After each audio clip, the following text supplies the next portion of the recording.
Pleasure to be here. Again, my name is Glenn Merrill. I'm service hydrologist with the National Weather Service Weather Forecast Office in Salt Lake City. My background is in meteorology. That's what primarily my focuses are with hydrology, with the weather forecast, is how weather impacts snow and water, be it too much water, not enough, water supply, flash flooding. So issuing warnings for river flooding, flash flooding, et cetera. Working with many entities around drought status, et cetera. Also, the biggest focus is preparedness and education. So today, we're gonna talk about climate change. Again, I'm meteorologist background, more weather than climate. So first we need to kind of look at the differences between weather and climate, kind of get that defined as we move forward with the talk. So which one do I press? There. The green one? All right. So second grade stuff, or maybe first grade.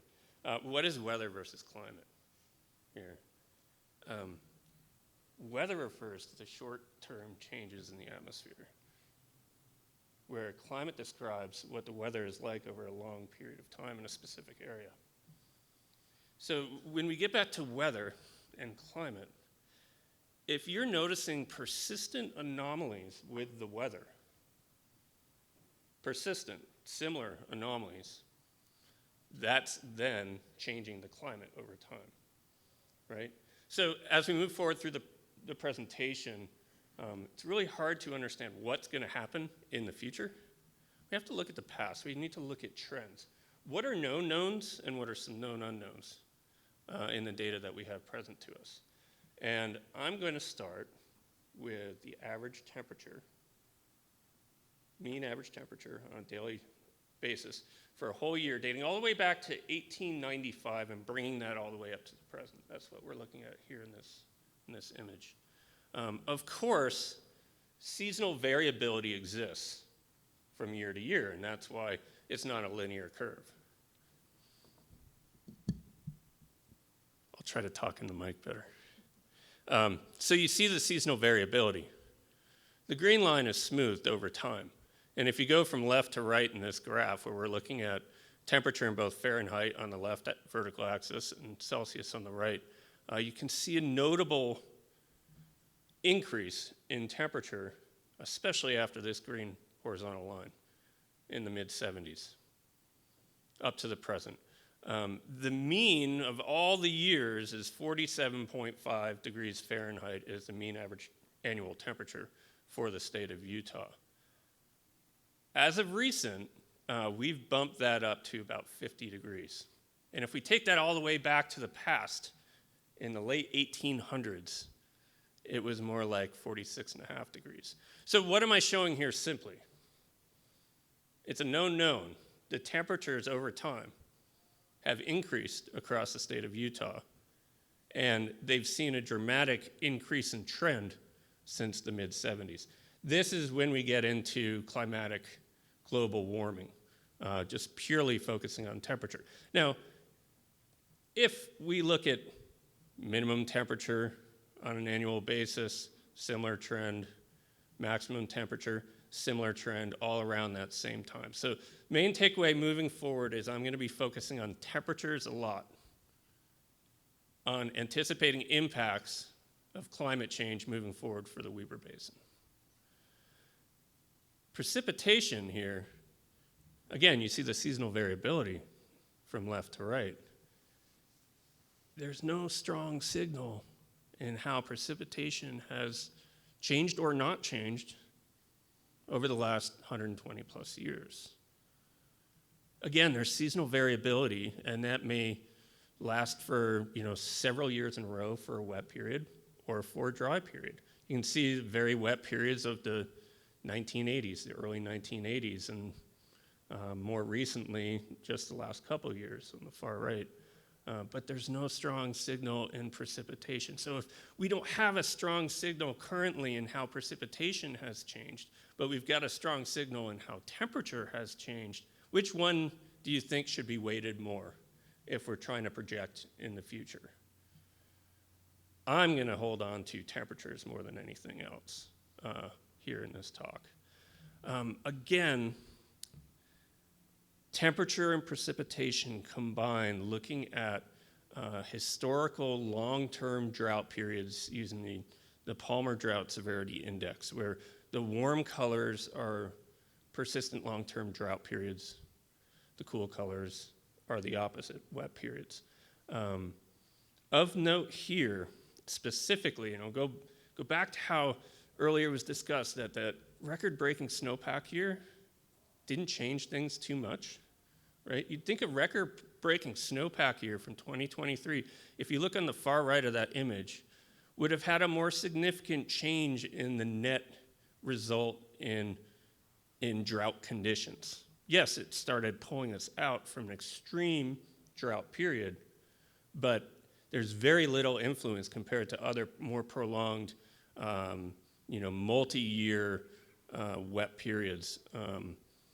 And then you notice the drought period in advance of that was one of the more extreme that we've seen over the last 125 plus years. Now, the way this drought severity index works is you can see there's positive numbers above zero, negative below.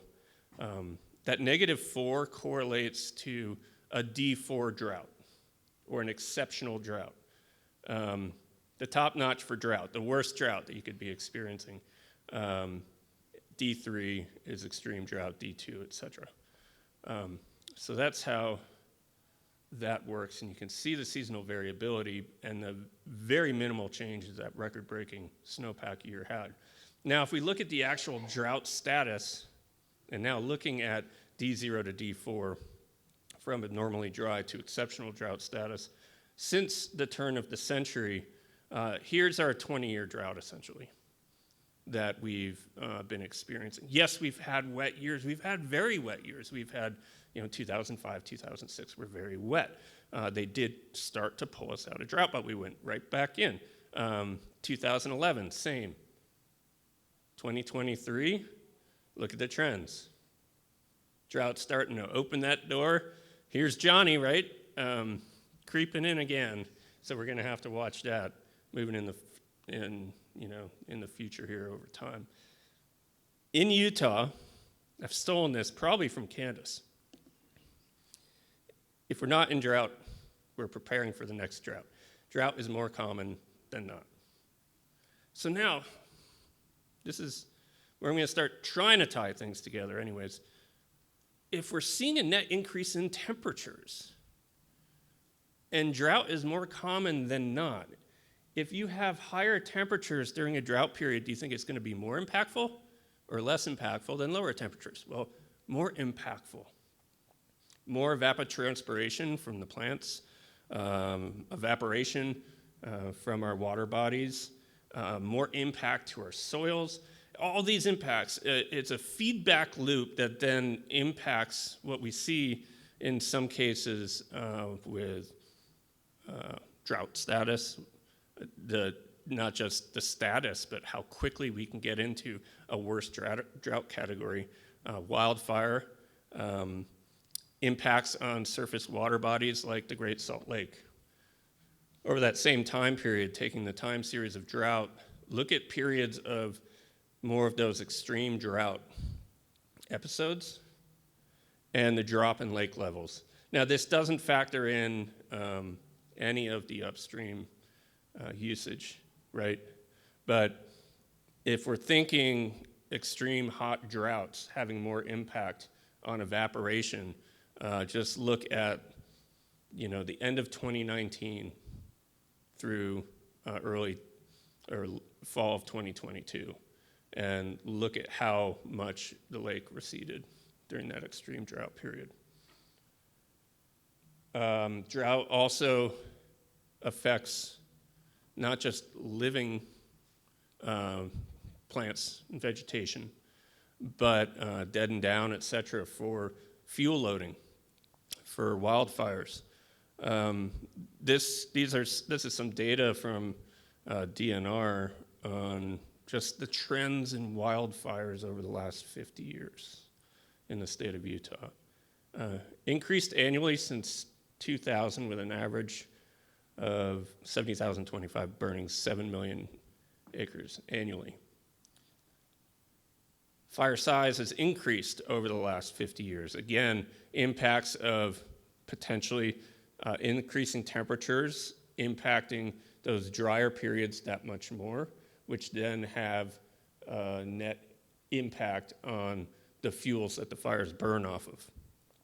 And this is a key one that I think especially for the Weber Basin, is starting to notice a trend in fire types, getting more into the higher elevations, burning more into the conifer in the Rocky Mountain regions.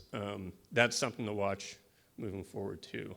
Because wildfires have a lot of impact, and most recently, if we remember the Yellow Lake fire in the upper Provo drainage. This burned in the South Fork of the headwaters of the South Fork of the Provo River, a little over 30,000 acres. We remember when it was burning. It was burning when it wasn't supposed to be burning, late September through late October, very, very late in the year. Image on the left is the fire perimeter. Image on the right is the September-October temperature, mean temperature, broken down in percentile ranking over that same 125-year period. You see the bright reds, record warmest. October was record warmest October on record. Most recently, December was too, close to it in many parts of the state. So again, temperatures impacting things that used to not happen as much, and now they're becoming a little bit more frequent in the wildfire land. But there's this elephant in the room. Sorry, I am not a comedian at all. But how could I not put this in? Because I was like thinking, how do I make the transition to probably what we want to hear about more than anything is, water supply, snowpack, runoff. I had to put an elephant in the room. And that is water supply. And what kind of changes to Utah's snowpack, the Weber Basin snowpack, can we anticipate moving forward in the future? Again, it's hard to tell unless you have trends to follow, bridging that gap. A reminder, approximately 90% of our water supply comes directly from the snowpack banking over time throughout the winter season, and then the snowmelt runoff capturing that water in our area reservoirs, etc. So the snowpack is extremely important. We have a snowfall hydrology system set up in the state of Utah, right? Other states, more rainfall. Here in Utah, it's snowfall. So how is the snowpack potentially going to change? And then resultant snowmelt runoff as it gets down into our area reservoirs. There are three key factors for water supply when we're talking snowpack evolution and the resultant melt-off efficiency, et cetera, as it's carried down to be stored. Snowpack on the left, how that evolves over time. Is it above or below average? But key factor that's already been noted is the soil moistures and where those soil moistures sit in the late fall period for the efficiency of how much snow is going to run off the surface, get to the creeks and streams faster, or be absorbed by the plants, the vegetation, and the soils themselves. And again, October being the record hottest, that's why we saw our soil moistures, even after back-to-back, I won't just say back-to-back, record-breaking and then well above average snowpack seasons. This October wrecked our soil moistures going into this season. Yes, we've come back, and there's a reason why it's not necessarily hibernating. Mild storms, very wet storms post-Christmas and into early January. And then the weather dictating on when that snowfall begins melting and coming off and downstream. The later the better. The more moist soils, the better, more efficient. Earlier than normal, not so good. Here's data looking at area snow tells. This is a study that the EPA did in the percent change in April snowpack in the period between 1955 and 2015. A lot of red on this image. In large, in this region, there's been a net loss of about 20+% snow water equivalent in the April snowpack over that time. And going back to our temperature trends and where we're going, I don't necessarily see that reversing anytime soon unless it's on a weather-dictated seasonal variability like we saw in 2023. Long term, I'm going to see those temperatures dictating this April snowpack that much more on average in the future. Less efficient. Also, creating more of a longer, warm, dry season thereafter, which then feedback loop, wildfire potential goes up. Yeah. I'm usually the last guy invited to a party because I always bring the best news. So this is a great read by the Department of Agriculture, U.S. Forest Service, with lots of people, way smarter than me. I learned from reading reports like this. And now they're looking at watershed vulnerability, specifically, in the Uinta Wasatch Cache and Ashley National Forest, encompassing the Weaver Basin region. And one thing I wanted to pull out to the group is there have been a lot of studies. There's a lot of looking into climate modeling and okay, we've seen where we've come from. We know the inputs now to a certain degree. Let's try to project where we're going forward in the future. And to do that, you can't just take one model and one model output. That doesn't work very well.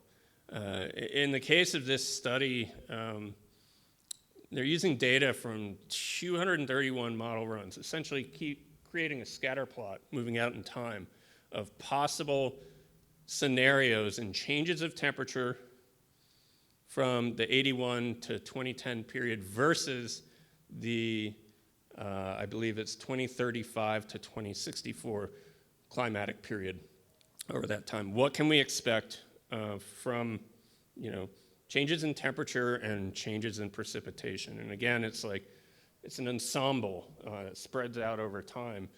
Kind of like if you take a cue ball playing pool and you miss-hit it just slightly on the first bumper and it hits 4 more, the outcome is much different. So in this ensemble spread data, what you can do is you can look at probabilities of exceeding a certain level. And that's what they're doing here. You can also look at the mean output from all the model runs. So what we're looking at here in the table on the right is the change in annual average temperature for that 30-year climatic period, starting in just a decade. What can we expect? Well, see that 10th percentile? There's a 90% chance of exceeding 2.2 degrees Fahrenheit in these national forests. There's a 10% chance that temperatures increase by 5.8 degrees from this data, with a mean of 3.8. And now I'm going to go back to, again, my background's in meteorology, and I'm thinking about this on a vertical scale. Change in,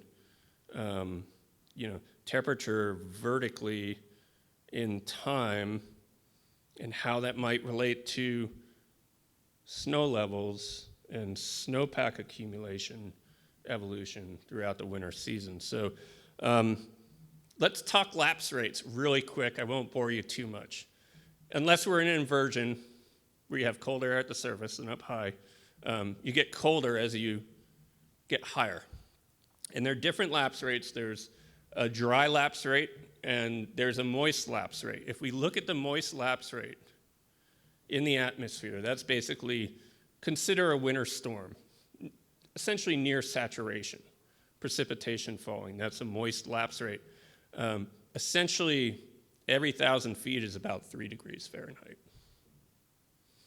So what this data is showing me, and again, it's not hard, you can't just say we're going to warm 3.7 degrees over the, that period. No, you can't look at it that way. But you look at the confidence in that output, and you look at the trends of what we've seen. Again, we've seen 3 degrees over the last 50 years. You couple that together with lapse rates, and my brain's saying, if you average all the winter precipitation out, and you factor in this warming during the winter season, well, on average, the snow levels are going to be about 1,000 feet higher. And why is that important for the Weber Basin? Well, it won't really impact the high Uintas. They're too high. They won't be impacted as much as you work lower in the basin, especially thinking Ogden River and the elevations of the terrain that feed especially Pineview, Lost Creek, Echo. So we're talking Wasatch Front, Wasatch Back area. Uintas, not as much of an impact, but if we raise snow levels, we're switching more from a snowfall hydrology to a rainfall. And how is that going to be captured? Things to think about. Because it's not a known, right? But we do have things that are known knowns and that we can project in the future with relative confidence in where things are going. We're certainly not seeing anything telling us the opposite, that we're going to go into a very wet period. I didn't talk about precipitation in there. I could have, I will real quick. Again, the modeling, the dispersiveness of those 231 outputted model runs are very large, from drier than normal to much wetter than normal. So I didn't want to focus on that too much and stick to the temperatures more. And hopefully that's beneficial information more than 7 to 10 days out. That's all I got. Thank you.